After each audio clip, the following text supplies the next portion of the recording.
Hello friends, welcome to my channel it's review time. সবাই নিশ্চয়ই ভালো আছেন।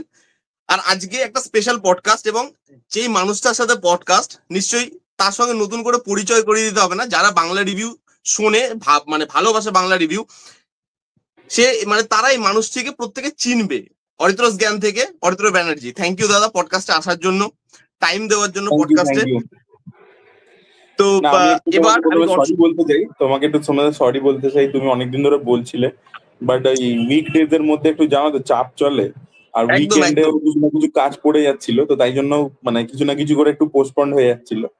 তো একদম তাই জন্য একদম সরি, একটু বেশি দিন একটু একদম ডিলে না, হয়ে গেছে, একদম বাট না। ফাইনালি আসছি। না না এন্ড তোমার শর্ট ফিল্মটা আমি দেখেছিলাম, খুব ভালো হয়েছিল। এন্ড অল দ্য বেস্ট, সামনের দিনে আরো কাজ করো। এন্ড হ্যাঁ, সরি একটু ডিলে না হয়েছে না বলে না ব্যাপার। না। সামনের দিনে আরো একটা প্রজেক্ট আনার চেষ্টা করছি, এখনো পর্যন্ত ফাইনালাইজ হয়নি। আর আর রাত্রে তোমার সঙ্গে তো কথা বলবো এটা নিয়ে। এবার ব্যাপার হচ্ছে, আমি প্রথমেই দর্শকদের একটা জিনিস বলে দিই, যে আমার যে আচ্ছা, না, রিভিউতে আসা। আমি আরেকটা কথা। হ্যাঁ হ্যাঁ আজকে হ্যাঁ আমি দাদা দাদা। আমি যেখানে আছি ওখানে আমার ট্রাইপড নেই, তা হাতেই ধরে করতে হচ্ছে, তাই জন্য ফ্রেমটা একটু এরকম কাঁপছে আর কি। তো একটু কিছু মাইন্ড করবেন না আর কি, সেটা বলে দিলাম একদম না, তোকে। একদম না। আসলে তুমি যেই কথাগুলো বলো, সেই কথাগুলো এতটা ভ্যালুয়েবল, বাকি জিনিসগুলো অতটা ম্যাটার করেও না। এবার সেটা কেন, সেটা আমি বলছি। কারণ আমার যে রিভিউতে আসা, সেটা তোমাকে দেখেই এমন না। এটা দর্শক, যারা আমার চ্যানেল রেগুলারলি ফলো করে, তারা জানে যে আমি এটা আজকে তোমার সামনে বলে বলছি না, এটা আমি গত অনেক ভিডিওতে বলে এসেছি। যে যেই তোমাকে দেখেই রিভিউতে আসা আমার, যে ঠিক আছে রিভিউ করব, মুভি দেখতে ভালোবাসি। তো সেই দিক থেকে আজকের দিনটা, আজকের পডকাস্টটা সত্যি আমার কাছে খুব ইম্পর্টেন্ট। থ্যাংক ইউ তোমাকে, তোমার ব্যস্ত সময় থেকে এতটা সময় বার করে আমাকে দেওয়ার জন্য। না তো না, এরকম কোনো ব্যাপার না, বলো বলো। হ্যাঁ, এবার দাদা প্রথমে যে প্রশ্নটা, এটা প্রশ্ন না, এটা অ্যাকচুয়ালি আমার মনে হয় যে যারা ইউটিউবে আসতে চাইছে ইন ফিউচার, তারা হয়তো এটা শুনে ইন্সপায়ার হবে। সেটা হচ্ছে, তোমার জার্নিটা যদি একটুখানি তুমি সংক্ষেপে বলো দর্শককে। তোমার জার্নি বলতে ইউটিউবে শুরু, তারপরে তোমার ফিল্ম বানানো, ফিল্ম ডাইরেকশন, তারপরে স্ক্রিন প্লে রাইটিং, এবং তারপরে আজকে ফিল্মফেয়ারে নমিনেশন। এই যে গোটা টোটাল জার্নিটা, এত বছরের এই জার্নিটাকে তুমি যদি একটু সংক্ষেপে বলো দর্শকদের। সংক্ষেপে বলতে গেলে অ্যাকচুয়ালি এটা একদম ছোটবেলা থেকে শুরু করতে হবে। আমি সিনেমা হ্যাঁ হ্যাঁ হ্যাঁ। ছোটবেলা থেকে দেখতে খুব ভালোবাসি, এবং সেটা ন্যাচারালি এসছে। এবং যদি বলতে হয় আমার বাবার সাইড থেকে আর কি এসছে, বিকজ আমার বাবা প্রচুর নিজে সিনেমা দেখতো, ঠিক আছে। আর খুব কম বয়সে আর কি, যখন কলেজে পড়তো, তো তখন আর কি আমার বাবা আর কি, আমি একটু হেলদি চাবি আছে, কিন্তু সেটা আর কি আমি আমার আমিও মায়ের দিক থেকে আমিও। পেয়েছি।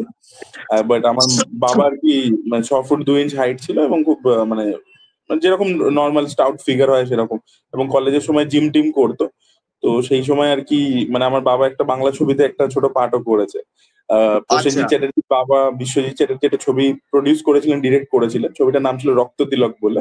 তো সেই ছবিতে রক্ত তখন পেলাম। অনেকগুলো ডাকাতের চরিত্র করবার জন্য কিছু ছেলেদেরকে নিয়ে গেছিল, যে কলেজ টলেজে পড়ে আর কি। তো আমার বাবাকেও আচ্ছা হ্যাঁ। ডেকে নিয়ে গেছিল।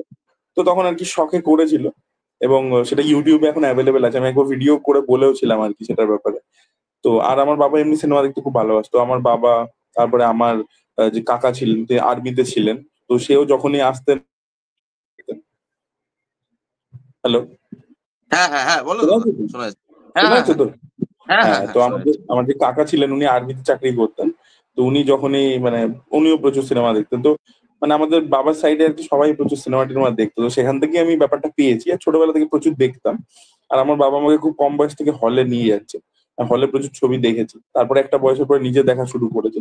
তো তখন প্রচুর দেখতাম, যা পেতাম দেখতাম। তখন হিন্দি, বাংলা, ইংলিশ, তারপরে ধীরে ধীরে সাউথ ইন্ডিয়ান ছবি দেখা শুরু করলাম। ঠিক আছে? তারপরে একটা টাইমের পরে যখন 12 পাস করলাম, ইন্টারনেট পেলাম, তো তখন আর কি একটু সফিস্টিকেটেড সিনেমা যেটাকে আমরা বলি, সেগুলোর ব্যাপারে আইডিয়া হলো। ঠিক আছে? সত্যজিৎ রায়, মৃণাল সেন, ঋত্বিক ঘটক, হ্যাঁ হ্যাঁ, তারপর ক্লাস এদিকে সিনেমা আমাদের যেগুলোকে আমরা বলি। অনুরাগ কাশ্যপ, হ্যান ত্যান। তো হ্যাঁ। ধীরে ধীরে এইভাবে টেস্ট গ্রো করতে থাকলো। আর কলেজে যখন ইঞ্জিনিয়ারিং এ ঢুকলাম, ইঞ্জিনিয়ারিং আমাকে অ্যাকচুয়ালি হেল্প করেছে খুব, কারণ আমার একটা ছেলের সাথে দেখা হলো। ও তখন অলরেডি বানাতো। ওর নাম ছিল দীপ্তেশ বলে, ও আমার কলেজের বন্ধু হয়। আচ্ছা। ও এখন আর বানায় না, এখন ও চাকরি করে। বাট সেই সময় আর ওকে। কি ও আইএসআই আছে না, আইএসআই, ইন্ডিয়ান স্ট্যাটিস্টিক্যাল ইনস্টিটিউট, ওদের হ্যাঁ একটা হ্যাঁ হ্যাঁ। শর্ট ফিল্ম ফেস্টিভ্যাল হয়, এখনো হয় মনে ও হয়। আচ্ছা আচ্ছা। সেখানে ও একটা সিনেমা বানিয়েছিল, ও সিলেক্ট হয়েছিল, ও প্রাইজও পেয়েছিল। ওকে তো ও ওকে। আমাকে দেখালো। তখন আমি দেখলাম যে আচ্ছা এইভাবে বানানো যেতে পারে। আর অনেক সিনেমা দেখছিলাম তো, তো তখন আমি না এটার ব্যাপারে আরো মানে আগ্রহ নিয়ে জানতে শুরু করলাম যে আচ্ছা এইভাবে শর্ট ফিল্ম বানানো যেতে পারে, কি হয়। তো এই প্লাস জার্নিটা একটা তারপর বেসিক আইডিয়াও চলে এসেছিল। হ্যাঁ, না তখন মানে দেখছি ডিরেক্টরদের ইন্টারভিউ দেখছি, বাট বানানোর ব্যাপারে যে আলাদা করে কিছু হয়, তো তখন আর কি মাস্টার ক্লাস বলে জিনিসটার ব্যাপারে আইডিয়া পেলাম। মাস্টার ক্লাস জিনিসটা কি, সেখানে ডিরেক্টররা কিভাবে বলছে, তারা কি কি শট নিয়েছে, কিভাবে লিখেছে, কি করেছে, স্ক্রিন রাইটারদের মাস্টার ক্লাস, সেগুলো আমি দেখতে শুরু করলাম প্রচুর।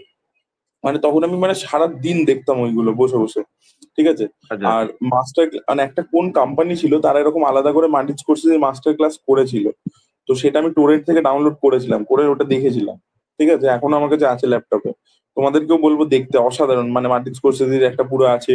তারপরে যিনি ট্যাক্সি ড্রাইভার লিখেছেন, যিনি ট্যাক্সি হ্যাঁ। ড্রাইভারের রাইটার ছিলেন, তিনি পরে ডিরেক্টরও হয়েছিলেন, তার একটা ছিল মাস্টার ক্লাস। তো এরকম আর এছাড়া তো প্রচুর সিনেমার না এরকম ডিরেক্টরস কাট বলে একটা জিনিস হতো, হ্যাঁ। তার হ্যাঁ। সাথে হ্যাঁ। হ্যাঁ। মানে সেখানে ডিরেক্টর কেন, মানে ডিরেক্টর কি ভেবে এই ছবিটা বানিয়েছে বা কিভাবে শট নিয়েছে, স্পিলবার্গ ইত্যাদি, সেগুলোর ভিডিও না মানে ইউটিউবে আছে, পুরোনো পুরোনো আচ্ছা। ছবির। মানে ধরে নাও জজ টজ ইত্যাদির, এখনো পেয়ে যাবে নিশ্চয়ই। সেইগুলো দেখা শুরু করলাম। তখন আমি দেখলাম যে আচ্ছা এইভাবে একটা জিনিসটা হচ্ছে। তো তাহলে তখন এইভাবে আর ইন্ডিপেন্ডেন্ট সিনেমার ব্যাপারে জানতে পারলাম যে এইভাবে বানানো যেতে পারে। তো তখন 2016 সাল থেকে আমার বানানোর জার্নিটা শুরু হলো। তো প্রথম তো আমরা মোবাইলে শুট করে বানাতাম, করতাম। আর সব থেকে ইম্পর্টেন্ট জিনিস হচ্ছে এখানে, মানে যারা দেখছে, যারা বানাতে চায়, সব থেকে প্রথম স্টেজ হচ্ছে, স্টেজ নাম্বার ওয়ান হচ্ছে যে যেটা পারো নিজের হাতে বানাও। আউটপুট কিরম হবে ডাজেন্ট ম্যাটার, ঠিক আছে। যা কিছু আমরা যখন প্রথম বানাতাম না, দুটো শর্টকে জুড়তে পারতাম না, ঠিক আছে। যে এডিটে কিভাবে দুটো শর্টকে জুড়বো সেটাই ফিগার আউট করতে আমাদের 1.5-2 মাস টাইম লেগেছিল। সো এইটা কিন্তু একটা প্রসেস। প্রথমে নিজেকে বানাতে হবে, মানে ডায়লগ ছাড়া সিনেমা বানাও। আমরা হুম। প্রথম দিকে সিনেমা বানাতাম, কোনো ডায়লগ থাকতো না, কারণ ডায়লগের ডাবিং হবে, ডাবিং কিভাবে করব বুঝতে পারছি না। কিভাবে করবো? তারপরে হ্যাঁ। সেইটা মানে সাইলেন্ট ফিল্ম বানাতাম, তারপরে ডায়লগ ঢোকালাম, তারপরে ডায়লগ সেই ডাবিং করব কি করে, ঠিক আছে। ঘর পুরো সবকিছু পাখা নিভিয়ে জানলা টানলা বন্ধ করে ঘরটাকেই স্টুডিওর মতো করে বানিয়ে রেকর্ড করে, ওই লিপ মিলিয়ে মিলিয়ে সেটাকে বসিয়ে, তো সেই সব আর কি করতাম আমরা বিভিন্ন জিনিস। এরকম করতে করতে আমি একটা শর্ট ফিল্ম লিখেছিলাম, যেটার নাম ছিল হচ্ছে কোহরা বলে, ঠিক আছে। কোহরা। হিন্দিতে কোহরা। তো ওইটা আর আরেকটা শর্ট ফিল্ম আমরা বানিয়েছিলাম ওই ইন্ডিয়ান ফিল্ম প্রজেক্ট এখনো হয়, 50 আওয়ার ফিল্ম মেকিং, মানে 50 ঘন্টা আগে তোমাকে টপিকটা দিয়ে দেবে, আর 50 ঘন্টার মধ্যে তোমাকে পুরো ছবিটা বানিয়ে সাবমিট সাবমিট করতে করতে হবে। হবে। বম্বেতে হয়, ঠিক আছে, ইন্ডিয়ান ফিল্ম প্রজেক্ট বলে এখনো হয়। আর ওখানে যদি তুমি জিততে পারো, ওই 50 ঘন্টার মধ্যে সাবমিট করতে জিততে পারো, মানে ভালো ভালো প্রাইজ আছে, মানে ড্রোন ফোন অনেক কিছু দেয়, ড্রোন দেয়, ক্যামেরা দেয়, অনেক কিছু আচ্ছা। দেয়। আচ্ছা। তো তো সেইখানে আর কি আমরা একটা ছবি বানিয়েছিলাম কাবাডিও কা সুপারম্যান বলে। ওটা সুপারম্যান, ইউটিউবে অ্যাভেলেবেল আছে। আমি এটা অ্যাক্টিং করেছিলাম। এবার হ্যাঁ। হ্যাঁ। ওটা হ্যাঁ। ওগুলোতে কেন অ্যাক্টিং করতে হতো বলতো, কারণ আমাদের কাছে তো অ্যাক্টর নেই, তো কি করবো, নেই তো। হ্যাঁ। অ্যাক্টর তো চাই। তো সেইটা ব্যাপার আর কি, তো অ্যাক্টিং করেছিলাম। তো ওই কোহরা আর কাবাডিও কা সুপারম্যান, ওই দুটো শর্ট ফিল্ম আমাদের নন্দনে একটা ফেস্টিভ্যাল হয়, ফিল্ম ফেস্টিভ্যাল, KSFF বলে, Kolkata short film festival. Chitrabani আছে, চিত্রবাণী ওরা অর্গানাইজ করে, তো ওখানে সিলেক্ট আচ্ছা। হলো। 2016 ওকে। ডিসেম্বরে ওইটা ওখানে দুটো দেখানো হয়েছিল, বুঝতে পারলে তো। আর তখন নন্দনে ওই চিত্রবাণী একটা করে না এরকম ম্যাগাজিন বার করতো, এখন জানি না কি করে। তো ওখানে আমাদের ওই দুটোর মানে প্রিন্ট করেছিল, মানে দুটো ছবি, মানে আমার ছবি ছিল কাবাডি ওকা সুপারম্যান। তো ওইটা আমাদের প্রথম আর কি যে একটা শর্ট ফিল্ম আমাদের গেছে হয়েছে।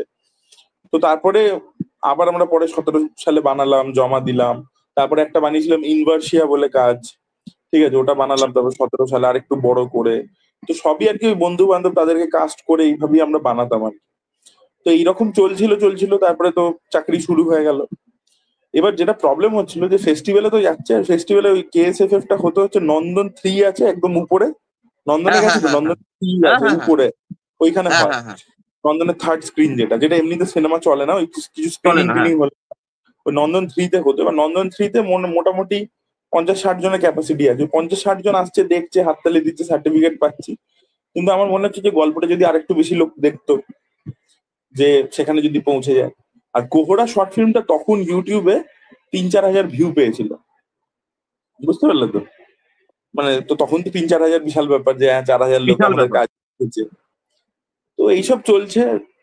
তো তখন আমারই বন্ধু হয় কিরণ দত্ত বঙ্গাই, ও হ্যাঁ হ্যাঁ ততদিনে হ্যাঁ, অলরেডি, আচ্ছা ও আমার গল্প নিয়ে শর্ট ফিল্ম করেছে, ওর চ্যানেলে আছে, বং টিউবার বলে তখন চ্যানেলটা ছিল, যেটা এখন বঙ্গাই চ্যানেল নামে আছে। পঙ্কজ তো ও হাজারে, হ্যাঁ। একটা শর্ট শর্ট ফিল্ম করেছিল, ওই যে মানে হয় না যে পড়াশোনার মানে টেনশনে নাম্বার কম পেয়েছে বলে সুইসাইড করে নিচ্ছে, বুঝতে পারলে তো? হ্যাঁ হ্যাঁ তো হ্যাঁ, ওরকম পড়াশোনার একটা প্রেশার ফিল্ম ফ্যামিলি থেকে হচ্ছিল যেগুলো আর মানে যেগুলো হয় আর কি। মাইন্ড ইনসাইড বলে, মানে সুইসাইড করতে যাচ্ছে সেই সময় নিজেরই অন্য যে মানে মাথার মধ্যে তো অনেকগুলো রকমের ইমোশন থাকে, তো সেই ইমোশন গুলো প্রত্যেকে ওর সাথে কথা বলছে, এটা থিমটা ছিল। তো ওটার উপরেও করেছিল আর কি অনেক আগে, এখনো মনে হয় মোস্ট প্রবলি চ্যানেলে থাক মানে পেয়ে যাবে, অনেক প্রথম দিককার ভিডিও, মাইন্ড ইনসাইড বলে নাম। মাইন্ড ইনসাইড বলে, ঠিক আছে। তো কলেজে পড়তাম তখন আমরা, ও তখন অলরেডি ওই মাইক টাইক কিনে প্রপারলি ডিএসএলআর কিনে ও ভিডিও করা শুরু করেছে, কমেডি ভিডিও, আর সেগুলো ওয়ার্ক করছে কিছু কিছু, মানে ওর পপুলারিটি বাড়ছে, 1 লাখ আর সাবস্ক্রাইবার আর হয়েছে। তুমি যেই টাইমের কথা বলছো এই টাইমে তো তুমি ইউটিউব চালু করে দিয়েছো। না না না, করিনি, এই তখনও সময় ও করোনি? চালু করেছে।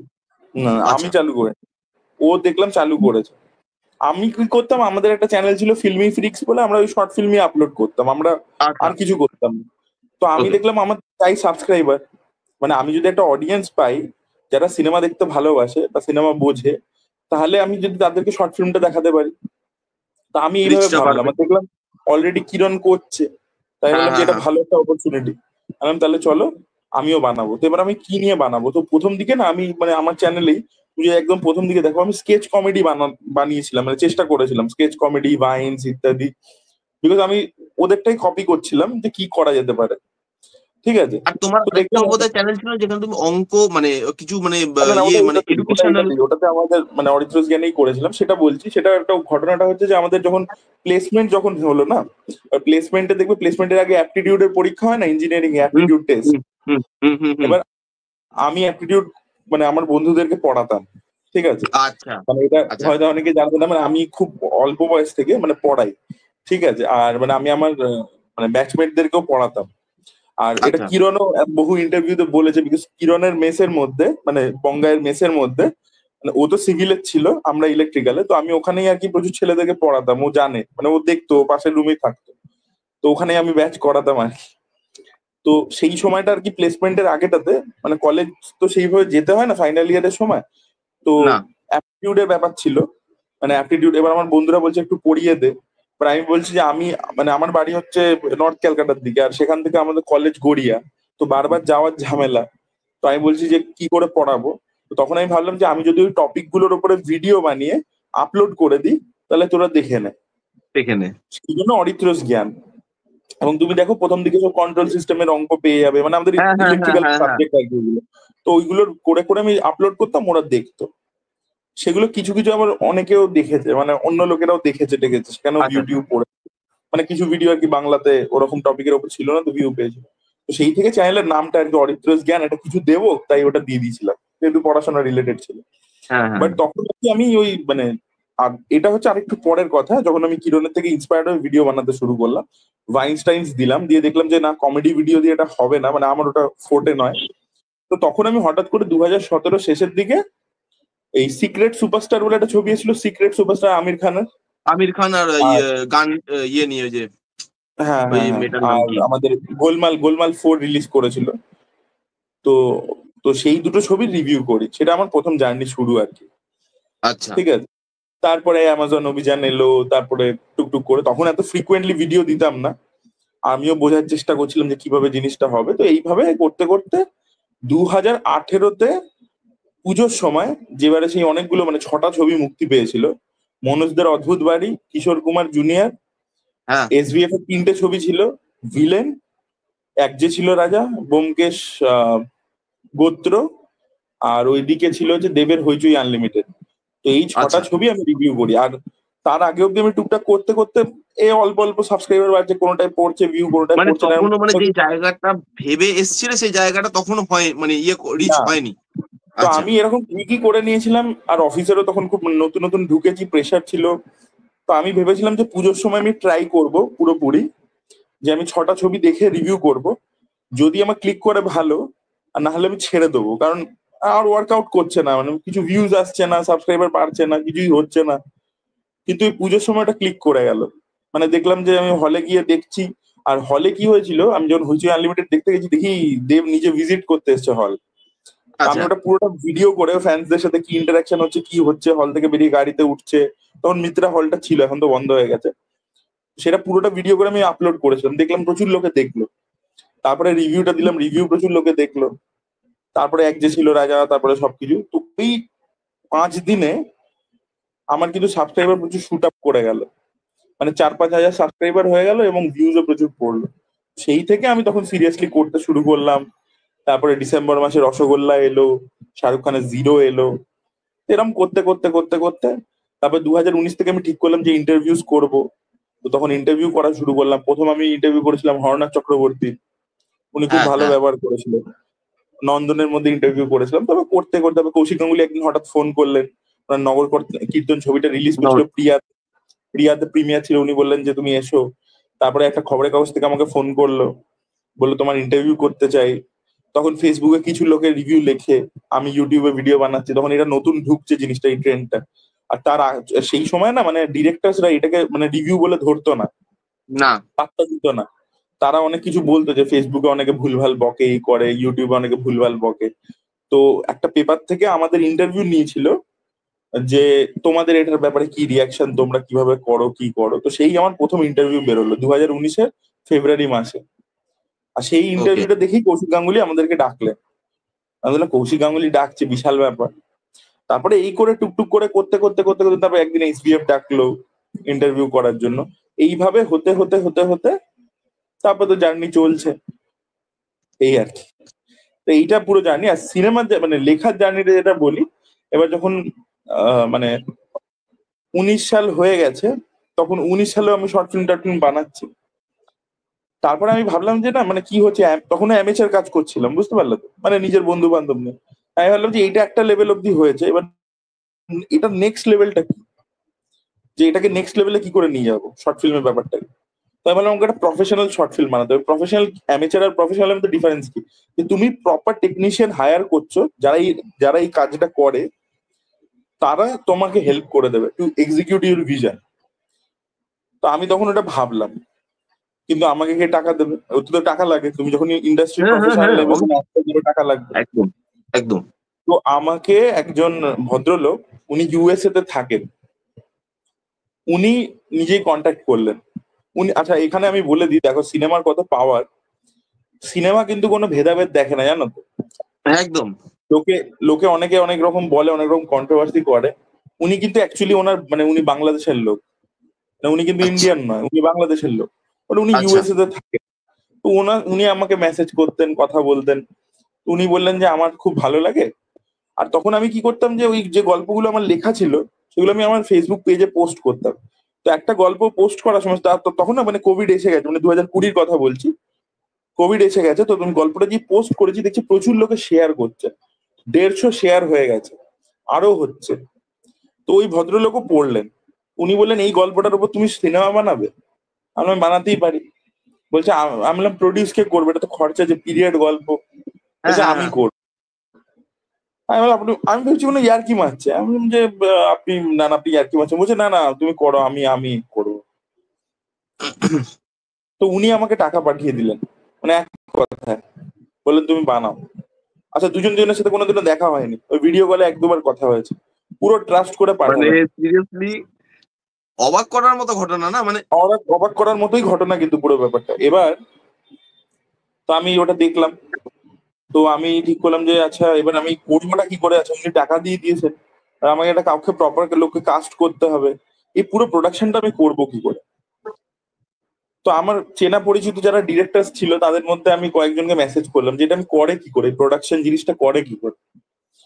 তো তখন অভিরূপ ঘোষ, যে রহস্য রোমাঞ্চ সিরিজ বানায়, রহস্য রোমাঞ্চ সিরিজ, হ্যাঁ, হ্যাঁ। হ্যাঁ, ও আমাকে প্রচুর হেল্প করেছিল যে how to make a professional production. এটা কিন্তু মানে যখনই তুমি অ্যামেচার থেকে প্রথমবার প্রফেশনালে যাবে, এটা কিন্তু হেভি চাপের ব্যাপার কিন্তু প্রথমটা। কেন বলছি, আচ্ছা। কারণ তুমি এতদিন একরকম ভাবে করতে, নিজের বন্ধু বান্ধবের সাথে করছো, সেটা অন্য ব্যাপার।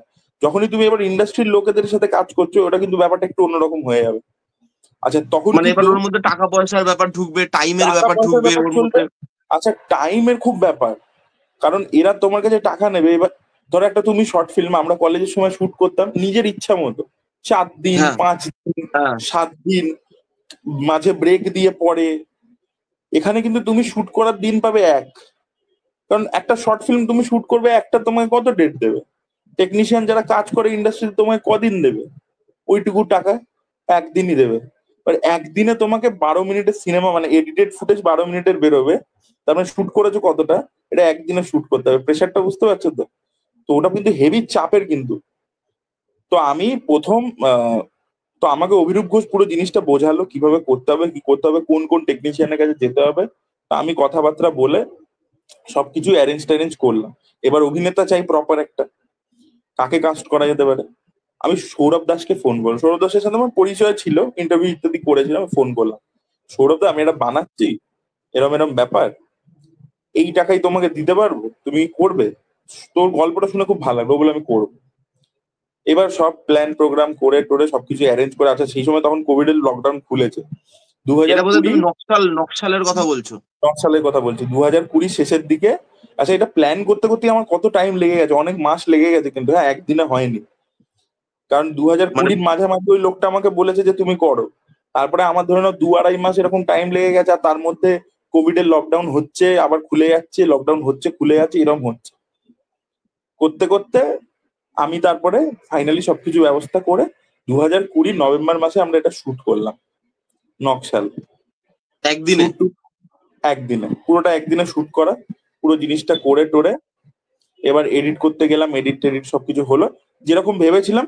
এইবারে দেখলাম যে এতদিন যেটা ভাবতাম সেটা স্ক্রিনের মধ্যে, মানে ধরো যেটা ধরো ভেবেছি তার ধরো 5% আসতো কি 2% আসতো, যখনই দেখলাম প্রফেশনাল লোকেদের সাথে কাজ করছি তখনই দেখছি ওটা মানে 70% রিচ করে যাচ্ছে। একটু তো খামতি থাকবে, বাট 70% 75% রিচ করছে। তো তখন আমি বুঝলাম যে আচ্ছা ব্যাপারটা এরকম। এবার পুরো রেডি হলো নকশাল, ডাবিং টাবিং সবকিছু করলাম, পুরো প্রসেসটা জানলাম, ওই শর্ট ফিল্মটা বানাতে বানাতে পুরো প্রসেসটা জানলাম। এবার ওটাকে নিয়ে যাব কোথায়? তো বাংলার যে ওটিটি প্ল্যাটফর্ম আছে তাদেরকে অ্যাপ্রোচ করলাম, তাদেরও খুব ভালো লাগলো। কিন্তু ওরা বললো তুমি যদি শর্ট ফিল্মটা দেখো, নকশাল এখনো তো ইউটিউবে রয়েছে, কনফিউজ পিকচার্স এর পেজেই রয়েছে, মানে ওদের হ্যাঁ ইউটিউব চ্যানেলে। ওরা আমাকে বললো কি যে প্রথম যে একটা মন্টাজ আছে ওই মন্টাজটাকে কেটে বাদ দিয়ে দাও, কারণ ওটা স্টক ফুটেজ দিয়ে করা, 70s এর আচ্ছা। Stock footage actual. ওরা বলেছিল ওই মন্টাজটা কেটে বাদ দিয়ে দাও, আমরা নিয়ে নেবো। আমি বললাম যে দেখুন আমি তো খুব ইন্ডিপেন্ডেন্ট ভাবে গারিলা স্টাইলে শুট করেছি নর্থ ক্যালকাটার গলি ফলির মধ্যে, কিন্তু ওটা যে 70s সেটা আমি এস্টাবলিশ করবো কি করে? যদি আমি কিছু স্টক ফুটেজ না দেখাই আমি বোঝাবো কি করে যে ওটা আর্লি 70s?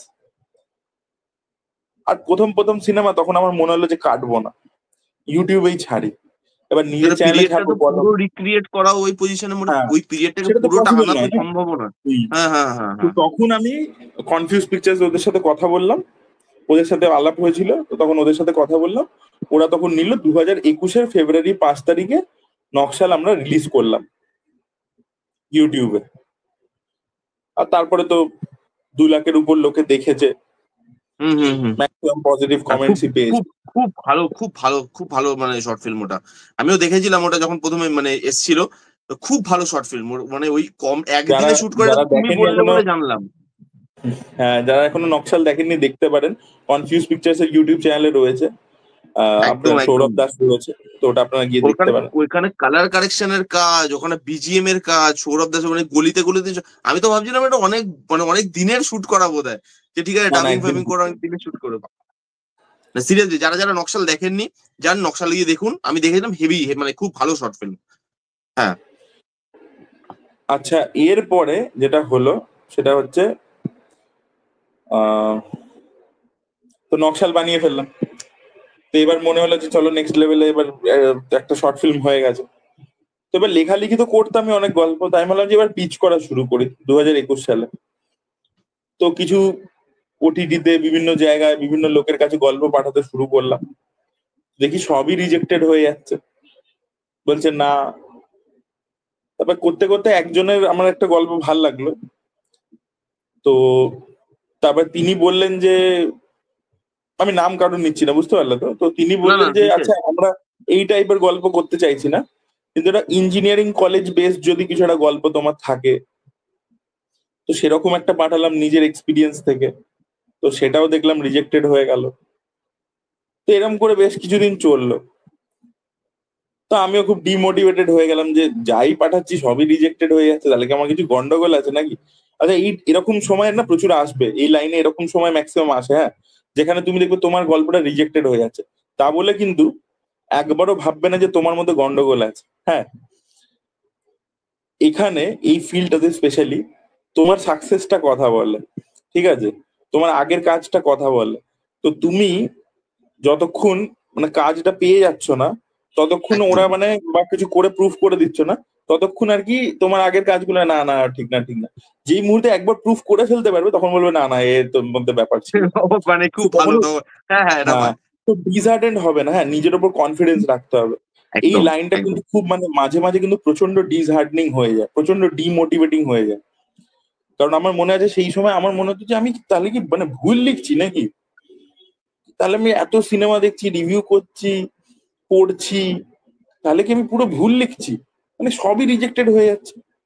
তো এরকম একটা ফেজ চললো।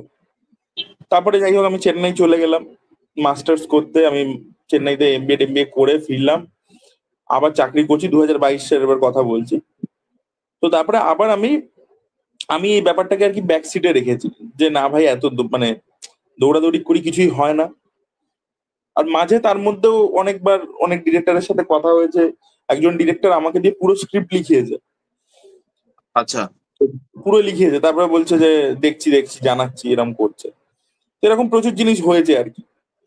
আহ মানে পুরো পুরো লিখিয়েছে, মানে তারা কিন্তু অলরেডি কাজ করে এবং বড় স্টারটারদের সাথে কাজ করেছে তারা, না যে পরিচিত নাম, পুরো লিখিয়ে নিল।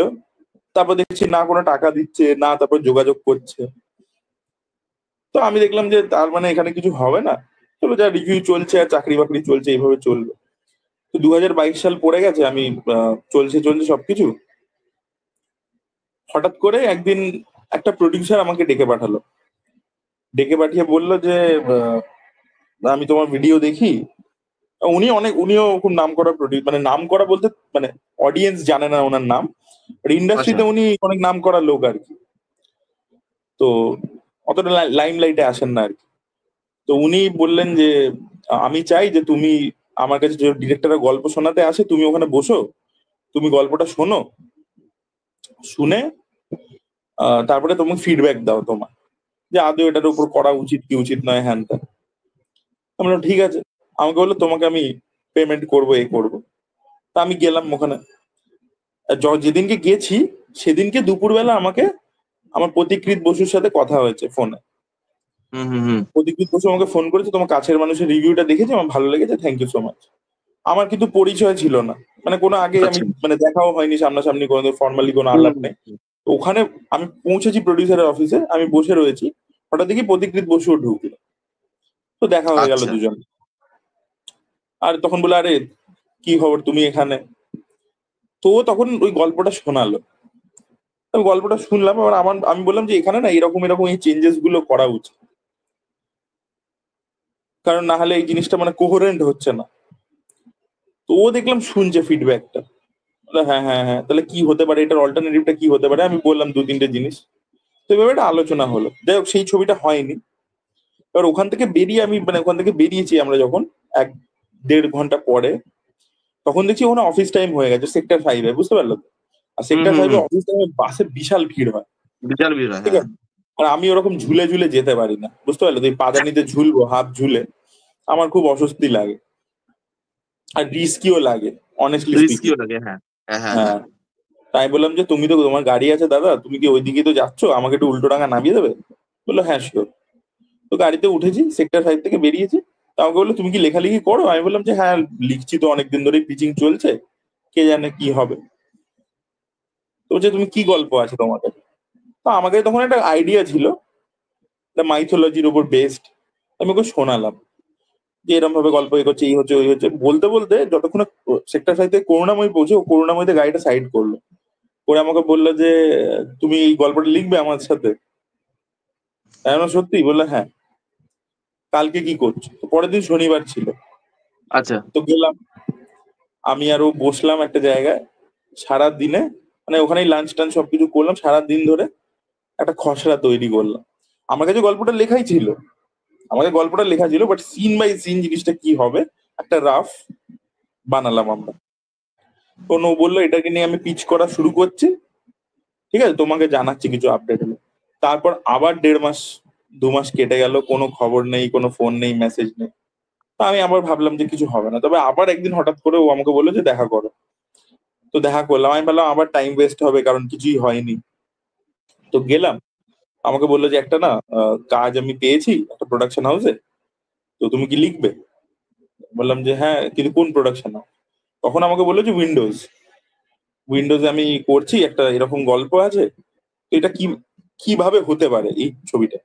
তো আমি তখন ওকে একটা বললাম যে এরকম টাইপের করে যদি এই গল্পটা বলা যেতে পারে। তো আমাকে বললো চলো এটা তো আমি লেখো। তা আমি লিখলাম, ও একটা ডেট ফিক্স হলো যেখানে গিয়ে শিবুদা আর নন্দিতা দিকে শোনাতে হবে। তো গেলাম, গিয়ে দেখছি ওনারা বসে রয়েছেন। তো পৌঁছালাম, পৌঁছে এবার শোনানো হলো। আচ্ছা, ওখানে আরো একজন ভদ্রমহিলাও এসেছিলেন, ঠিক আছে। আচ্ছা তিনিও মানে তিনি খুব নাম করা মানে একজন আরজে বেসিক্যালি। আচ্ছা তো তিনিও লেখালেখি শুরু করেছিলেন, এখন জানি না লিখেছেন কিনা আর কিছু, বাট তিনি মানে অনেক সিনিয়র আর কি উনি, ওই মহিলা। এবার প্রতিকৃত দা আর কি, মানে যখন আমার সাথে দেখা হয়েছে, যেহেতু আমি একদম আমি তো কোনো রাইটার নই প্রফেশনাল, যেরকম আমাকেও বলেছে লিখতে, সেই ভদ্র মহিলাকেও বলেছেন যে ডেভেলপ করো।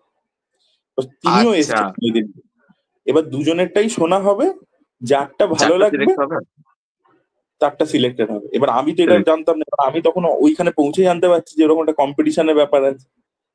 আমি বললাম, এ তো মহা মুশকিল হয়েছে। এবার ওই ভদ্রমহিলা সিনিয়র, তো ওনার ব্যবহার খুবই ভালো ছিল। তো উনি হ্যাঁ তখন হ্যাঁ। নিজে প্রথমে পড়তে শুরু করলেন।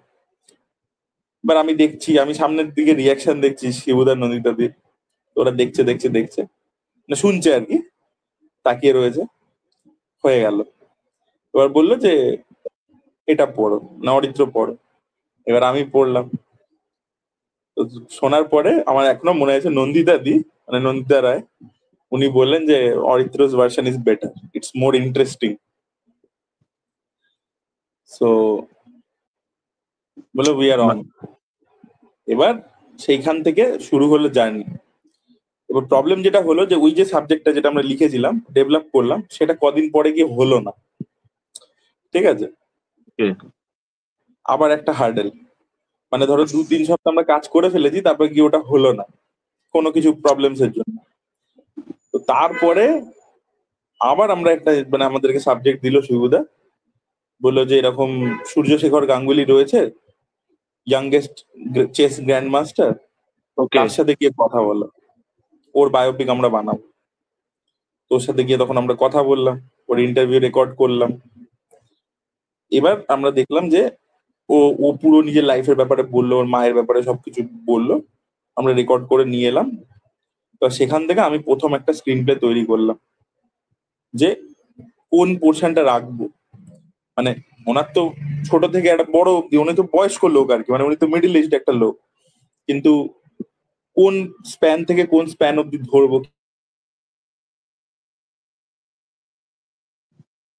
কিভাবে গল্প দিয়ে দেবো, কতটা রিয়েল রাখবো, কতটা ফিকশনালাইজ করব, সেই জিনিসটা পুরোটা আমরা সাজিয়ে আমি একটা ড্রাফট বানিয়ে নিয়ে গেলাম। সেটা আবার নন্দিতা দি শিবুদা শুনলেন, ভালো লাগলো, পছন্দ হলো, এই স্ট্রাকচারটা লক হলো। এবার বললো যে ডায়লগ লেখো। এবার আমি ভাবলাম যে আমি কিন্তু মানে ওই আমার বাংলার ডেপথ নেই যে আমি ডায়লগ ভালো লিখতে পারবো। তো আমার একটা ডায়লগ রাইটারের দরকার ছিল। তো তখন এবার প্রতিকৃত দা আমাকে বললো যে কি করবি, কাকে নিবি, তোর কি মনে হয় কে এটা জাস্ট। তো অলরেডি এস্টাবলিশ অনেক রাইটার্সরা রয়েছে, কিন্তু আমি দেখলাম যে কোনো যদি অলরেডি এস্টাবলিশ রাইটার এসে লেখে, তার সাথে আমার কিভাবে জেলিং হবে কি হবে আই ডোন্ট নো। না তো না। আমি বললাম যে আমি রেকমেন্ড করলাম যে আমার একটা কলেজের বন্ধু আছে, ও খুব ভালো বাংলা পারে, আর ও প্রচুর বই লিখেছে, ও খবরের কাগজে স্পোর্টস জার্নালিজমে লিখেছে, এ করেছে, অনেকদিন ধরে কাজ করছে, আর ও প্রচুর পেপারের জন্য বিভিন্ন বিষয় লিখেছে। তো ওকে ট্রাই করে দেখতে পারো। তো বললো ঠিক আছে। ওকে ডাকলো, ওর নাম হচ্ছে অর্পণ গুপ্ত, আমার কলেজের বন্ধু। আমাদের শ্রীমান ভার্সেস শ্রীমতী আর দাবারু, হুম এই হুম দুটো হুম। আমরা একসাথে লিখেছি। ও ডায়লগস লিখে আর আমি স্টোরি স্ক্রিন প্লে। তো এবার তখন ও এলো, তো ওকে বলা হলো যে 10টা করে তুমি লেখো সিন, যদি পছন্দ হয় তাহলে কন্টিনিউ হবে, আর না যদি পছন্দ না হয় তাহলে হবে না। তো ও তখন প্রথম 10টা সিন লিখলো, প্রদীপদার ভালো লাগলো, তারপরে ও সবটা লিখলো ডায়লগ, তারপরে শিবুদার ভাল লাগলো, তারপরে আমাদের এবার স্ক্রিপ্ট নিয়ে ঘষা মাজা শুরু হলো, যেটা 6-7 মাস ধরে চললো। তারপরে দাবারু শুটিং হলো, তারপরে রিলিজ হলো, তারপরে এইভাবেই আর কি একটার পর একটা কাজ হতে থাকছে, এই আর কি জার্নি। আর রিসেন্টলি ফিল্ম ফেয়ারে নমিনেশন হলো, ফিল্ম ফেয়ার নমিনেশন দেখলাম হয়েছে। সামনে থেকে। তো এই আর কি, এটাই জার্নি ছিল আর কি। 35-36 মিনিট ধরে বকলাম আর কি, এটা নিয়ে অনেকটা না না বড় না হলো। না, একদমই না, বাট একদমই না, আমি কারণ মানে যারা দেখছে, আমি দেখো যেহেতু তুমি নিজে শর্ট ফিল্ম বানিয়েছো, আমি খালি একটাই কথা বলতে চাই, এই জার্নিটা কিন্তু স্মুথ হবে না। প্রথম কথা, সিনেমা লাইন কিন্তু একদমই কোনোদিনও স্মুথ হবে না, এটা প্রথম কথা। লোকে যদি ভাবে যে এটা কেক ওয়াক আর রাতারাতি সাকসেসফুল হবে, এটা হবে না। তুমি ভাবো 2016-তে আমি প্রথম শুরু করেছি, আর আমি প্রথম আমার ছবি বেরিয়েছে 2024-এ, তাও আমি কিন্তু এখনো ডিরেক্টর হইনি। মানে 8 বছর 8 বছর। আমার কিন্তু একটা জার্নি রয়েছে। তারপরে গিয়ে, এবং তার মধ্যে এবার এবার বিভিন্ন, আর সেকেন্ড হচ্ছে, কারুর প্রসেসটা তোমার প্রসেস হবে না। মানে প্রত্যেকের নিজের নিজের রাস্তা আছে। হ্যাঁ হ্যাঁ আমি হ্যাঁ, ধরো একদম ইউটিউব করে এইভাবে একটা করে পৌঁছেছি, কেউ ধরো ডাইরেক্টলি রাইটার হয়েছে, কেউ ধরো ডাইরেক্টলি একদম রাইটার না হয়ে ডাইরেক্টলি ডিরেক্টর হয়েছে, কেউ ধরো কাউকে অ্যাসিস্ট করে ডিরেক্টর হয়েছে। তো ডিরেক্টর নানান হয়েছে। রকমের পথ আছে। ওই বলে না, যত মত তত পথ, সেরকম নানান পথ আছে। তো ওটাই আর কি, যে এটা খুব ডিফিকাল্ট ছিল, ডিফিকাল্টি আসবে, ঠিক আছে, স্মুথ হবে না কোনোদিনও। আর কন্টিনিউয়াসলি, আচ্ছা আরেকটা কথা হচ্ছে, গ্ল্যামার দেখে কিন্তু এসো না, এই গ্ল্যামারটা কিন্তু বাইরে থেকে, গ্ল্যামারটা কিন্তু থাকবে না, ক্রাফটটা দেখে এসো, যেটা কিন্তু একটা স্কিল আছে, এবং সেই স্কিলটা তোমাকে রপ্ত করতে হবে। আমি বারবার এই কথাটা বলি, যে তুমি যদি ডিরেক্টর হতে চাও, এটা কিন্তু খুব কঠিন একটা কমপ্লেক্স আর্ট ফর্ম। মানে কতগুলো জিনিসের মিক্সচার, বুঝতে পারছো? Photography, videography, music, sound. Sound design, এমনি ডায়লগ, কত কিছু, পারফরমেন্স, সব কটা কম্বিনেশন করছো, সেটা একটা একটা লোক সুপারভাইজ করছে। It's a very difficult job. এই যে ধরো সৃজিত মুখার্জির সিনেমাকে অনেক লোকে অনেক রকম ভাবে ক্রিটিসাইজ করছে, তো সৃজিত মুখার্জির সিনেমা যে গান তৈরি করেন, ওই গানটা তৈরি করা অতটা ইজি নয় কিন্তু। তুমি যদি একটা, তোমাকে একটা, মানে ধরো মিউজিক ডিরেক্টর 10টা গান শোনাচ্ছে, তার মধ্যে থেকে কোনটা পিক আপ করলে সেইটা অতটা জনপ্রিয় হবে, এটা তোমার মনে হয় অতটা ইজি? না, আচ্ছা, একদমই নয়। অলরেডি এক্সিস্টিং গানকে তুলে তার মধ্যে লিরিক্যাল কি কি টুইকিংস করতে হবে যাতে ওটা রিজোনেট করে, যেটা উনি কবির সুমনের গানের সাথে করেছিলেন জাতিস্বরে, এটা তোমার কি মনে হয় খুব ইজি? ইজি নয় কিন্তু, বাইরে থেকে দেখে মনে হয় খুব ইজি। তো এটা কিন্তু একটা বিশাল বড় ক্রাফটের ব্যাপার আছে। যেদিনকে দাবারু মুক্তি পেয়েছে, পরের দিনকে আমাকে সৃজিত মুখার্জি ফোন করেছিলেন সকালবেলা করে, উনি বলেছিলেন যে তোর স্ক্রিন প্লে আমার ভালো লেগেছে, এইটা এটা খুব ভালো লেগেছে, আর এইটা এটা তুই ইউজ করতে পারতিস, এটা করিস নি, এটা আরো বেটার হতো। একদম লজিক্যালি জিনিসগুলো বলে দিয়েছিল। কৌশিক গাঙ্গুলি আমাকে দাবারু দেখে বলেছিলেন যে এইটা এটা এটা এটা ভালো হয়েছে, এটা এরকম হয়েছে। শিবুদা তো বলে দেয়। তো এটা কিন্তু তোমাকে শিখতে হবে, পড়তে হবে, আর রেগুলারলি পড়ে যেতে হবে, জেনে যেতে হবে। জেনে প্রচুর যেতে হবে। সিনেমা দেখতে হবে, সিনেমা দেখতে হবে। ওই খালি টিপিক্যাল জিনিসপত্র দেখছি তা কিন্তু নয়, তোমাকে ভালো সিনেমা দেখতে হবে, ডিরেক্টরের ইন্টারভিউ দেখতে হবে, বই একদম। পড়তে হবে, নিজেকে আপ টু ডেট করে যেতে হবে কন্টিনিউয়াসলি উইথ টাইম, যাতে তুমি ওই লেভেলটা যেতে পারো। আমরা এখনো কিছুই জানি না, এটা ভাস্ট একটা ওশিয়ান। আমরা তো মানে 0.001% হয়তো জেনেছি, বুঝতে পারলে তো? একদমই। তো আমি সব একদমই। জানি, এটা প্রথম কথা বলা ভুল। আর হ্যাঁ, তুমি বই পড়ছো আর ফিল্ডে নেমে কাজ করছো, সেটার মধ্যেও কিন্তু একটা বিস্তার ফারাক আছে। বিশাল যখন তুমি ফারাক আছে। পড়ছো বা দেখছো, আর যখন নেমে করছো, দুটোর মধ্যে কিন্তু তফাৎ আছে। সেটাও কিন্তু তোমাকে নিজেকে করে, ওই জন্য বানিয়ে যাও, করে যাও, চেষ্টা করে যাও। এটা কিন্তু একটা লম্বা জার্নি আছে, একটা প্রসেস আর কি। সেই প্রসেসটার মধ্যে তোমাকে থাকতে হবে, এবং ডিফিকাল্ট প্রসেস আর কি। দীপিকা, এবং হ্যাঁ। স্কিলও শেখার চেষ্টা করো, এটাই আর কি বলবো। কেন 10 মিনিট বানাতে গিয়ে আমার কাল ঘাম ছুটে গেছে, ওই যে মানে 10 মিনিট দেখতে লাগছে 10 মিনিট, কিন্তু ওটা মানে এখনো যদি আমি প্রত্যেকটা সিন দেখি, আমি মানে এটা কিভাবে, মানে এটা এটা এখন তো বুঝতে পারছি আরো বেটার হতে পারতো, হয়তো এটা এটা এটা চেঞ্জ হতে পারে, যেগুলো তুমি আমাকে সাজেশন দিয়েছিলে ইয়েতে, যে তুমি এটা এটা মানে চেঞ্জ করতে পারতে। যেমন বাবা আর ছেলে ডাইমেনশনটা বোঝানোর জন্য তুমি একটা বলেছিলে যে ওপরে আর নিচে যদি তুমি রাখতে পারতে তাহলে ওটা দেখতে ভালো লাগতো। সেগুলো, হ্যাঁ, এবার ওইটা করা যায় যে কত চাপে, যখন তুমি বলছিলে গল্পটা আমি ওটাই মেমোরাইজ করছিলাম যে হ্যাঁ, এগুলো ফেস করতে হয়। এই যে তুমি বললে রাস্তাটা হয়তো আলাদা, কিন্তু প্রত্যেককেই ডিফিকাল্টিস গুলো সেম হয়তো, যে হুম, রাস্তাগুলো হয়তো আলাদা, ডিফিকাল্টিস গুলো হয়তো সেম, তোমাকে এই ডিফিকাল্টিস গুলোর মধ্যে দিয়েই তোমাকে যেতে হবে। 100%।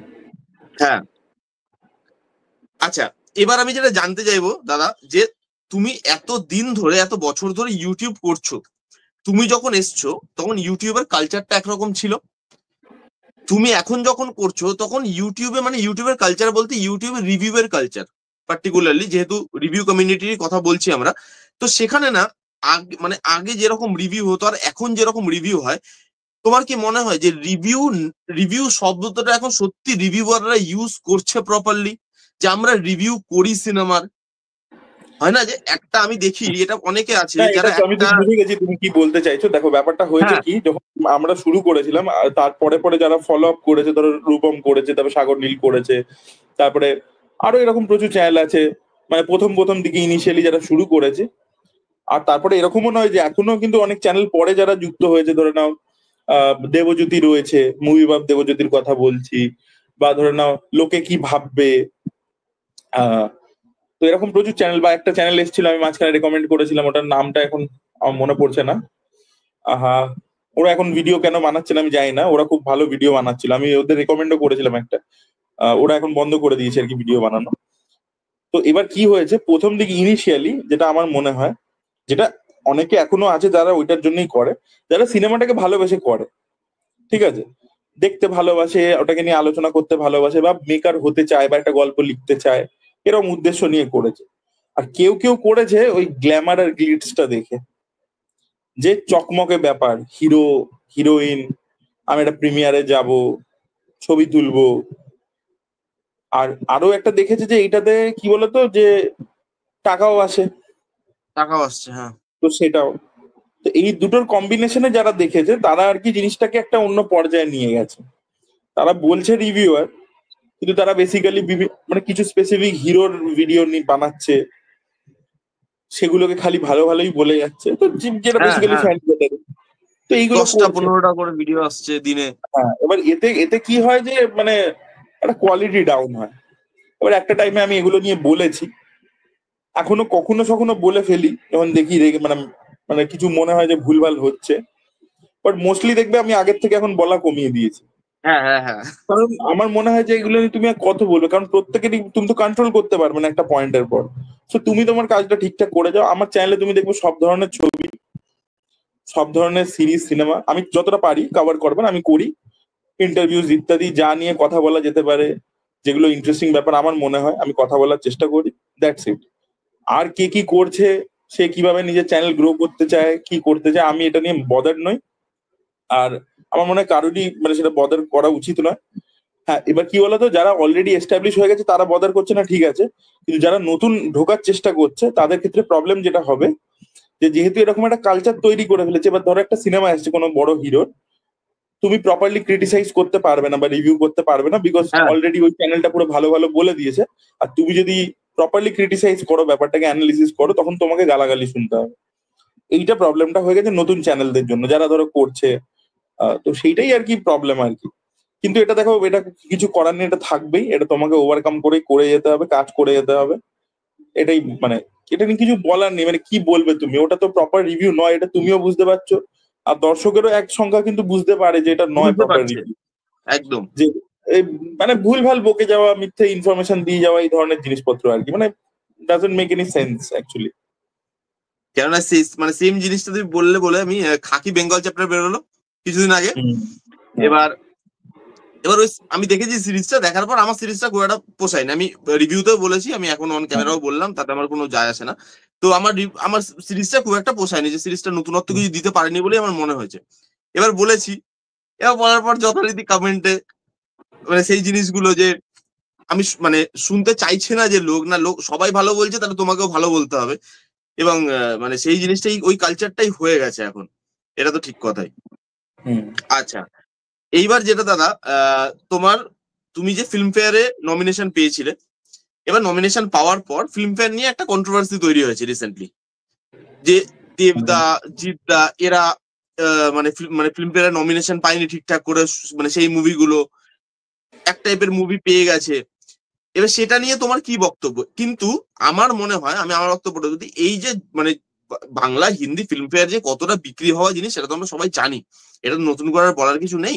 যে বাংলা হিন্দি ফিল্মফেয়ারে শাহরুখ খান তো নিজেই বলে গেছে অ্যাওয়ার্ড কিন্তু একটা টাইমে।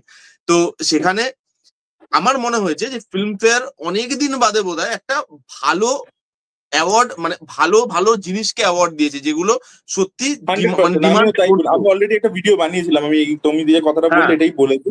তার কারণ হচ্ছে তুমি দেখো না, মানে এটা লজিক্যালি মানে পসিবল নয় যে মানিক বাবুর মেঘ ছবিটা কিসের বেসিসে লবিবাজিটা করবে। এই যে বলা হচ্ছে করবে লবিবাজি, মানিক বাবুর মেঘ কোন প্রোডাকশন থেকে আসছে যে ওর লবিবাজি করবে? ডিরেক্টর তো নতুন। নতুন। মন পতঙ্গ ছবিটা কোন বড় প্রোডাকশন থেকে আসছে যে লবিবাজি করবে ফিল্ম ফেয়ারে? তো সেটা তো বেলাইনের দুটো মতো অ্যাওয়ার্ড ছবি পেয়েছে।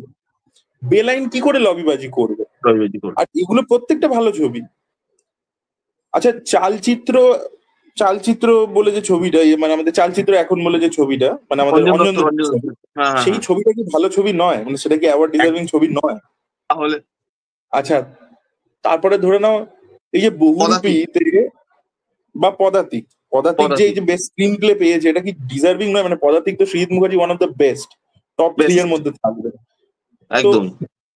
যারা সিনেমা বোঝে তাদের কাছে এটা পুরো ঝকঝকে ক্লিয়ার, এটা নতুন কিছু নয়। আর আরো একটা জিনিস, এই যে বহুরূপী ননীচোড়া দাস বাউলকে দিয়েছে, মানে ননীচোড়া দাস বাউলের গানটা কি পপুলার হয়নি? ডাকাতিয়াবাসী 100 বার। গানটা কি পপুলার হয়নি? একদম, একদমই। আর ডাকাতিয়াবাসী পপুলার তো খালি হয়েছে, এটা তো একটা দিক গেল। সেকেন্ড যে দিকটা, যে ওই গানটা কিন্তু একটা শিল্প, মানে একটা শিল্প যেটা এক্সটেন্ড হয়ে যাচ্ছিল, সেটাকে আবার রিভাইভ করেছে, রিভ্যাম্প করে রিভাইভ দিয়েছে। করেছে। তো তাহলে সেখানেও তো সেটাকে তো একটা মানে অবশ্যই ক্রেডিট দেওয়া উচিত, একটা অ্যাকনলেজমেন্ট দেওয়া উচিত, সেটা নিয়ে আরেকটু কথা হবে আর কি। তো আমার মনে হয় যে কোনো প্রবলেম হয়নি, এবং এটা দর্শকেরও কিছু মনে হয়নি প্রবলেম হয়েছে বলে। কিছু লোক আছে ওইসব করবে আর কি, জানোই তো। আর ফিল্মফেয়ারে আরো একটা ব্যাপার হচ্ছে কি, প্রোডাকশন হাউসকে জমা দিতে হয় ছবি। তুমি যদি জমাই আচ্ছা। না দাও তাহলে তোমার নমিনেট অটোমেটিক্যালি হবে না। এবার আমার বক্তব্য হচ্ছে যে কিছু হিরো, তাদেরকে আগের দিন আরেকটা অ্যাওয়ার্ড হয়েছে, মানে ফিল্মফেয়ারই করেছে, সেখানে অ্যাওয়ার্ড দিতে পারছে না, তার ছবিকে নমিনেট করবে না সে যদি জমা দিয়ে থাকে? এটা বোকা বোকা হয়ে গেল না লজিকটা? তো এইগুলো আগে না, ওই ফ্যান ক্যাটারিং, ওই ফ্যানদের ইনস্টিগেট করা, হেড স্পিচ ছড়ানোর মতো আর কি, যে এটার বিরুদ্ধে বলবো তাহলে একটু ভিউ হবে, 2-3টে ভিডিও হ্যাঁ, টিডিও ভিউ হবে। আসবে, হ্যাঁ, একদমই, একদমই। আচ্ছা। যুক্তি চাইলে বাংলা। তুমি পাবে না আর কি। যুক্তি না, চাইলে তুমি না, যদি বলো যে যুক্তি দিয়ে বলো, যে কথাটা যেটা বলছো যুক্তি চাও, যুক্তি পাবে না, ভিডিও বানানো বন্ধ স্টেটমেন্টটা হয়ে পাবে। যাবে অনেকের, এরকমও আছে জানি। তুমি যদি যুক্তি দিয়ে বলতে বলো, হ্যাঁ। বাংলা ফিল্ম ইন্ডাস্ট্রিতে দাদা, তুমি তুমি বাংলা ফিল্ম ইন্ডাস্ট্রিটাকে ভেতর থেকে দেখেছো, যেহেতু তুমি ইন্টারভিউ নিচ্ছ, যুক্ত আছো, স্ক্রিন প্লে লিখছো এখন। বাংলা ফিল্ম ইন্ডাস্ট্রিতে মানে বছরে হয়তো একটা কি দুটো সিনেমা, যেই যেই সিনেমাগুলো টাকা এনে দেয় বাংলা সিনেমাকে, বহুরূপীর মতো সিনেমা বা খাদান বা রক্তবীজের মতো সিনেমা। আবার কিছু সিনেমা হয় যেগুলো ক্রিটিক্যালি অ্যাক্লেমড হয়, মানিক বাবুর মেঘ, বেলাইনের মতো বা মন পতঙ্গর মতো সিনেমা। এইবার আর তার মধ্যে বাংলা ফিল্ম ইন্ডাস্ট্রিতে যে ওই যে ফেডারেশন হোক, আর্টিস্ট গিল্ড হোক, এদের মধ্যে এই যে ঝামেলা। এইবার ব্যাপার হচ্ছে বাংলা ফিল্ম ইন্ডাস্ট্রি এখন তোমার কাছে কোন জায়গায় দাঁড়িয়ে, এখান থেকে বেরোতে গেলে কি করা উচিত, বা আগামী 5 বছরে তুমি বাংলা ইন্ডাস্ট্রিকে কোথায় দেখতে পাচ্ছ? দেখো, এই জিনিসটা আনসার দেওয়া খুব কমপ্লেক্স একটা ব্যাপার আর কি, মানে এটা এত ইজি নয় বলাটা। কারণ বাংলা ইন্ডাস্ট্রি মেন প্রবলেমটা হচ্ছে যে মার্কেটটা ক্র্যাশ করে গেছে। ঠিক আছে, অডিয়েন্স খুব কম, আর সেই অডিয়েন্সটা খুব কিছু লিমিটেড টাইমে হলে আসে, ফেস্টিভ্যালসে আসে। তো ওই জিনিসটা যতক্ষণ মানে, এটার একটাই উপায় হচ্ছে যে you have to make good films. পরপর ভালো ছবি বানাতে হবে, মূলধারার ছবি বানাতে হবে, এবং অডিয়েন্সকে হলমুখী করতে হবে। তো মানে এটার আর কোনো ওয়ে আউট নেই আর কি, মানে এটার কোনো অল্টারনেট নেই যে মানে আমি ভালো ছবি না বানিয়ে আর কি করতে পারি। তো এখন হ্যাঁ, এই মুহূর্তে সত্যি খুব খারাপ কন্ডিশন আছে, এবং দেখা যাক মানে 5 বছরে কোথায় যাবে সেটা বলা খুবই ডিফিকাল্ট হচ্ছে। মানে এখন থেকে কেননা পাঁচ সেরকম বছরের কথা বলা যাবে না, সিরিয়াসলি বলছি। রাইটার তৈরি হওয়া বন্ধ হয়ে গেছে ইন্ডাস্ট্রিতে। যে এই যে যেরকম তুমি ঘটনাটা বললে, এই যে তুমি তোমার ঘটনা, যে আমি এত গল্প লিখছি, আমি এত গল্প সাবমিট করছি, যতক্ষণ না আমি একটা প্রুফ করে দিচ্ছি, ওই গল্পগুলো হয়তো কেউ নিয়েও দেখছে না। হয়তো সেই না, গল্পটা ব্যাপারটা দিয়ে একটা হচ্ছে কি ভালো ফিল্ম বলতো, মেকিং করাই না যেত। আমি তোকে আবার একটা জিনিস বলছি, রাইটার ধরো যারা রয়েছে, যারা এক্সিস্টিং, তাদেরও কোয়ালিটি ইমপ্রুভ করতে গেলে মানে রাইটারদেরও একটা গ্রুম করতে হয়। ঠিক আছে, এবার এই একটা স্ক্রিপ্টের উপর অনেকটা সময় দিতে হয়। এবার এই সময়টা দিতে গেলে যে টাকাটার প্রয়োজন আছে, সেই টাকাটা এখানে নেই। এবার তাহলে তোমাকে মানে টাকাটা স্যাক্রিফাইস করে ওটা ওই সময়টা দিতে হবে। এবার সেটা বারবার যারা ধরো ফুল টাইম এটাই করে, যাদের এটাই প্রফেশন, তারা কখনোই পারবে না। সেটা করতে, মানে টাকা পাচ্ছি না অথচ কাজ করে যাচ্ছে, এটা হয় নাকি? সে না, তাহলে হবে সার্ভাইভ না। হ্যাঁ, করবে। হ্যাঁ। তো একটু যত তুমি দেখবে রাইটার্স যারা কাজ করছে তারা বেসিক্যালি নয় জার্নালিস্ট, নাহলে লেখক, মানে বইয়ের লেখক, বা কিছু অন্য প্রফেশনে কাজ করে, মোস্টলি তারা কিন্তু পড়ায়। মানে তুমি দেখে নাও, মানে ফর এক্সাম্পল সম্রাজ্ঞী ব্যানার্জি, উনি খুব সাকসেসফুল রাইটার, উনি কিন্তু অ্যাকচুয়ালি পড়ান, উনি টিচার। বা তুমি যদি দেখো আমাদের যে সোনাদার প্রথম ছবিগুলো লিখেছে, বা দেবদার যে ব্যোমকেশটা হলো যে সেটা লিখেছে আমাদের শুভেন্দু দাস মুন্সি, উনিও কিন্তু যাদবপুরের প্রফেসর, বুঝতে পারলে তো? আচ্ছা। তো নয় প্রফেসর নয় জার্নালিস্ট, তারাই কিন্তু লিখছে। বা আমি অর্পণ, আমরা সব চাকরিজীবী, আমরা লিখছি। তো ফুল টাইম রাইটার্স মানে খালি এটাই করছে এরকম লোক কিন্তু নেই এখানে কেউ। তার কারণ হচ্ছে সেই টাকাটা নেই, তো রাইটিং এ ওই যে গ্রুমিংটা ওটা মানে নেই। তো এগুলো প্রবলেম আছে, যেহেতু ওই যেটা যেটা আগে আমি বললাম যে বেসিক জিনিসটা হচ্ছে, যেহেতু মানে মার্কেটটা ফেল হয়ে গেছে, ক্র্যাশ করে গেছে, সব ছবি চলে না, বাংলা সেইভাবে অডিয়েন্স মানে বিমুখ হয়ে গেছে। তো সেই জন্য টাকা যেহেতু মানে নেই, তো পুরো প্রসেসটাই আর কি গন্ডগোলের হয়ে গেছে, নতুন হিরো উঠছে না। তো এই মুহূর্তে দাঁড়িয়ে 5 বছর পরে কি হবে কেউই বলতে পারবে না, খুব ডিফিকাল্ট পজিশনে আছে। আচ্ছা, এবার দাদা তিনটে সিনেমা আসছে, সিকান্দার, দাগি, আর শাকিব খানের আমাদের বরবাদ। এই হ্যাঁ। তিনটে সিনেমা নিয়ে তোমার কি এক্সপেকটেশন আছে, এবং কি মানে কি ভাবছো সিনেমাগুলো নিয়ে, যদি একটু বলো। না, সিকান্দারে তো আজকে ট্রেলার আসার কথা আছে, আমরা এখন পডকাস্টটা করছি, জানি না লঞ্চ মানে বেরিয়ে গেল কিনা, বলতে পারবো না। আজকে তো আচ্ছা। লঞ্চ আছে সিকান্দারে।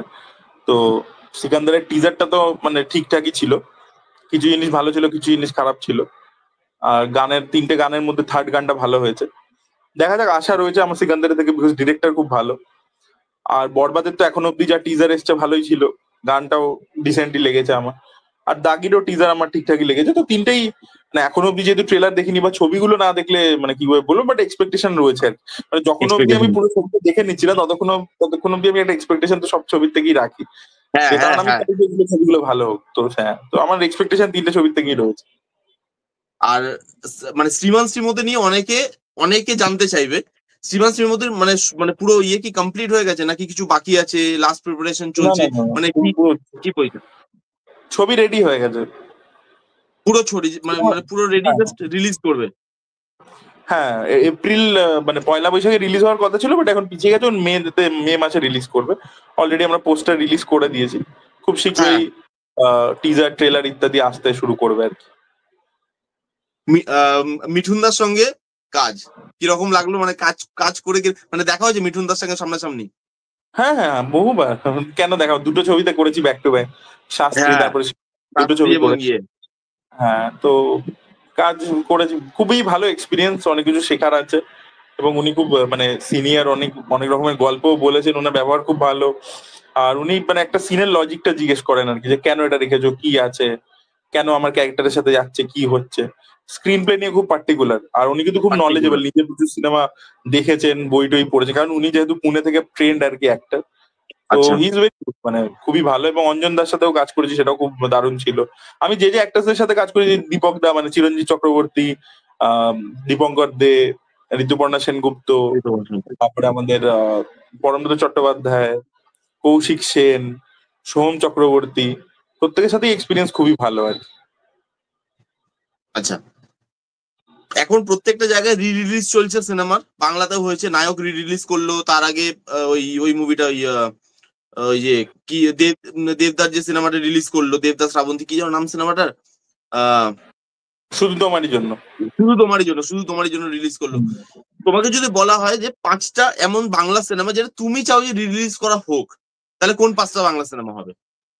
তা আমি তো মানে সত্যজিৎ রায়, উত্তম কুমার, এদের সিনেমার কথা বলবো, মানে অনেক পুরোনো সিনেমার কথা বলবো, বিকজ হ্যাঁ, নায়ক হ্যাঁ, যখন হ্যাঁ, বলো রিলিজ করেছিল, আমি আমি হলে গিয়ে দেখেছিলাম নায়ক, আমার নায়ক খুব ভালো লেগেছিল। তো সত্যজিৎ রায়ের অ্যাকচুয়ালি সিনেমাগুলো রিলিজ করলে আমার মনে হয় হলে গিয়ে যদি দেখা যায় মানে খুব ভালো হবে।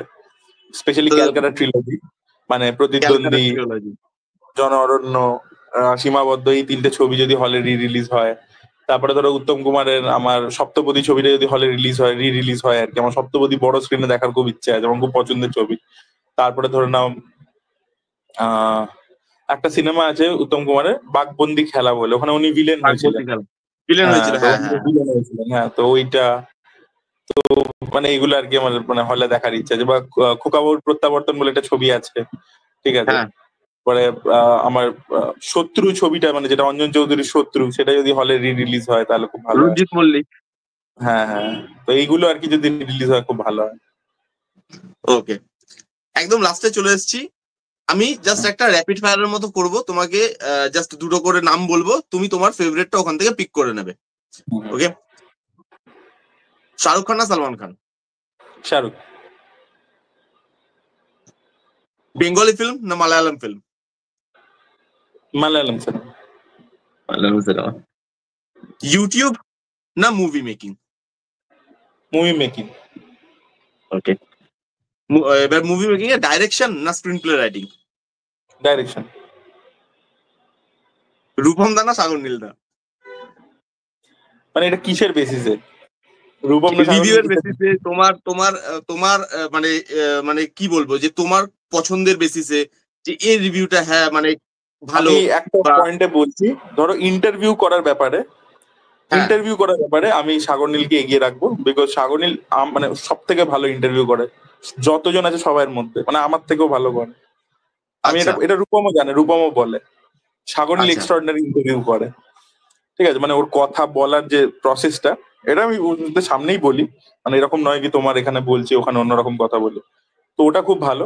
আর রূপম অ্যাকচুয়ালি, রূপম কোন দিক থেকে এগিয়ে, Rupam actually is very technically ahead. মানে ওর যে সেট আপটা তুমি দেখো, ওটা ওর নিজের হাতে বানানো।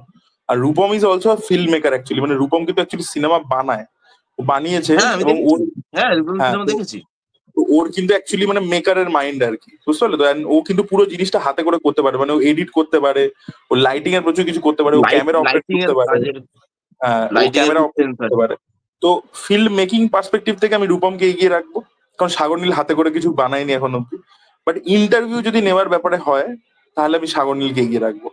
আর ক্রিকেট নলেজের ব্যাপারে সাগর নীলকে এগিয়ে রাখবো। রিসেন্টলি একটা ক্রিকেট চ্যানেল খুলেছে, যেটা ক্রিকেট আউটস্ট্যান্ডিং। চ্যানেল খুলেছে, হ্যাঁ হ্যাঁ, হ্যাঁ। দেবজ্যোতিও খুলেছে, দিকে ওদিকে সাগর নীলদাও খুলেছে একটা ক্রিকেটের চ্যানেল। ওকে, থ্যাংক ইউ দাদা সময় দেওয়ার জন্য। আর জাস্ট লাস্ট একটাই বলবো, যে যারা আসতে চাইছে এই ফিল্ডে আগামী দিনে, তাদের যদি তুমি কিছু বলো। না, তাদেরকে অলরেডি আমি বলেছি আগেই আর কি, বলতে হ্যাঁ বলতে হ্যাঁ, আগে বিভিন্ন আগে তুমি অলরেডি বলে দিয়েছো। তো হ্যাঁ, আমি ওটাই বলবো। আমি একটাই লাইন বারবার বলি যে ওই ইন্সপিরেশনের জন্য ওয়েট করো না, এটা হবে, ইন্সপায়ার হবো তারপরে করব। করতে থাকো, যেটা মনে হচ্ছে করতে থাকো, করতে থাকো। করতে করতেই তোমার প্রসেসটা ইমপ্রুভও হবে, এবং তুমি আর লেগে থাকতে হবে, মানে ছেড়ে দিলে হবে না আর কি।